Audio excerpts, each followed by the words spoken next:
K here with a new dimension showcase for you. We're already starting off with the energy. And from the looks of what's going on here in the foreground, someone is clearly on the receiving end of that energy. Travels the path of least resistance, right? As I'm getting into this line work right now. The order of the day for this particular video will be juxtaposition. Yes, already with the vocabulary. But when I say juxtaposition, it'll become clearer and clearer as this materializes. I know what's in my head. It's funny because I know what's actually coming, so it's like ha ha ha ha ha ha. But of course, I should know what's coming. I'm the one who's drawing it. Anyway, back to this whole juxtaposition thing. When I was going through this conceptually in my mind, I wanted to come up with a bit of a dichotomy. There I go again. Vocabulary. No, but I was thinking to myself, like, let's try to put something that's unassuming in terms of imagery with something that would be striking. So when you got these two things together, it's like, whoa, I didn't expect that or to see that. And I'm thinking, hoping, that what's coming up right now will invoke just that. Here you have our elderly lady, clearly with the wisp of the hair or whatnot. Obviously, I figured all of that other extra stuff that was going on wasn't necessary. But I was thinking to myself, we always get into the backstory, motivation, yada, yada, yada, yada, yada. Like, what was the deal behind this one, right? Well, obviously, in my mind, it was really, really simple, pretty obvious. Kung Fu Granny. I mean, what else is there? You see it right here. She's got the gi on. I mean, even though she's still wearing the jewelry and she's got the glasses with the straps or whatnot, obviously she's experienced. She's a veteran, and whoever this person is here on the other side either underestimated her or underestimated her. Either way, this person is again traveling the path of least resistance. Now, just picture this, if you will. You are there at your kung fu class, karate class, or whatnot. And it's, all ages, They probably got the kids over in some area. And here you are. Everybody's getting ready to spar or whatnot. And one of the prize students happens to be this little old lady. Let's call her Pam. Pam happens to be one of the prime students. And Pam, she comes in with her earrings and her cute little jewelry and her cute little glasses and her cute little pixie cut. And everything's just cute. I mean, the gi and everything. And she's unassuming. Oh, how you doing, baby? Oh, you kids. And then obviously it's time to get into the sparring. And suddenly Pam shows you why she's been on this planet for so long. But as far as she's concerned, she's just keeping fit, right? So, yeah, there's that silliness as we're whipping this background in here. Let's get to some process. Actually, I wanted to speak upon that whole thing because this background is more of like an implied thing. So, in dealing with that, let's focus on the implications. Here we go with the vocabulary. But I say that because I wanted to make the point about knowing and bending rules, the difference or whatnot. I may have mentioned this in a previous video, but I think it's something that's important enough to reiterate, even if I have. So locking in these flats right here. Knowing and bending rules. One of the things that is really cool about that is, again, knowing them. Now, some people think rules are restrictive. I disagree. I think rules actually give you boundaries. They establish what you can and can't do.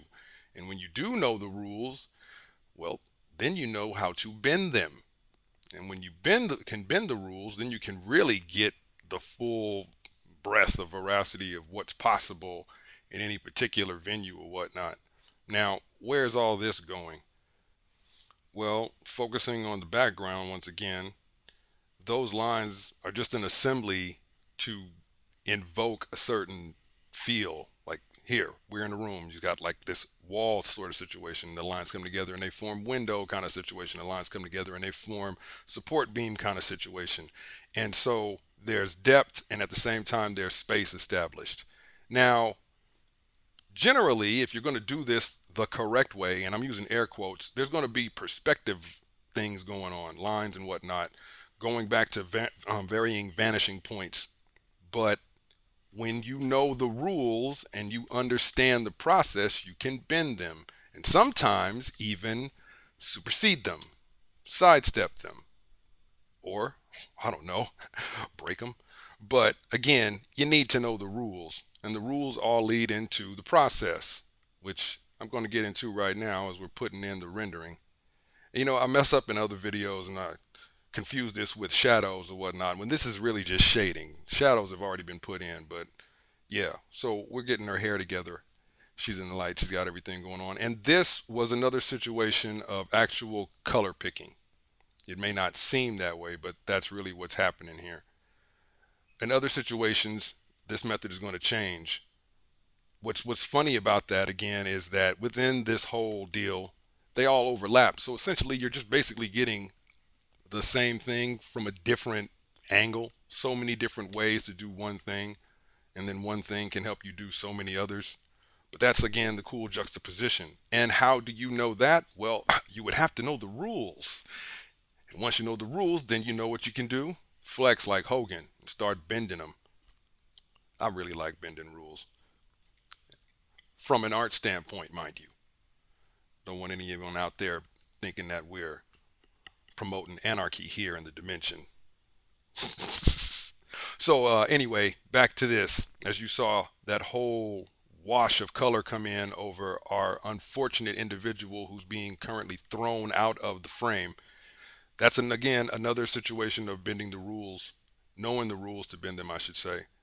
You can invoke depth through color or whatnot, but you need to also understand how that would be achieved, how you have to alter these hues, how you can keep things harmonious and at the same time not so harmonious that things look flat. A lot of tricks, a lot of ways that you can invoke distance and space. So again, when you know these things and you know how to put it all together, then you can say, okay, well, I'm going to bend this as I'm again bending it now. I mean, I am Bruce Banner right now as we got this staticky outline generating on our individual here. Now, I did this for graphic reasons, but it also is an aspect of visual. We get to that whole thing about, making something pop, that word that I hate so much that is yet so appropriate. And the same thing here. I decided to use halos in this one, taking that aspect that I draped over the person exiting stage right and using it on Pam so that she stands out even more as well. And then we got a little effect here with the swoosh because she clearly has got that power.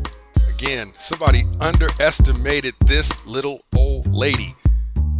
And I would never do that because the last thing I want to do is get chucked like a bale of hay. Right?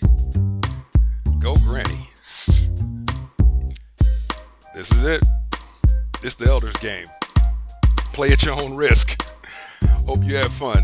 And if so, you know the deal. Check those socials. ArtStation, Instagram.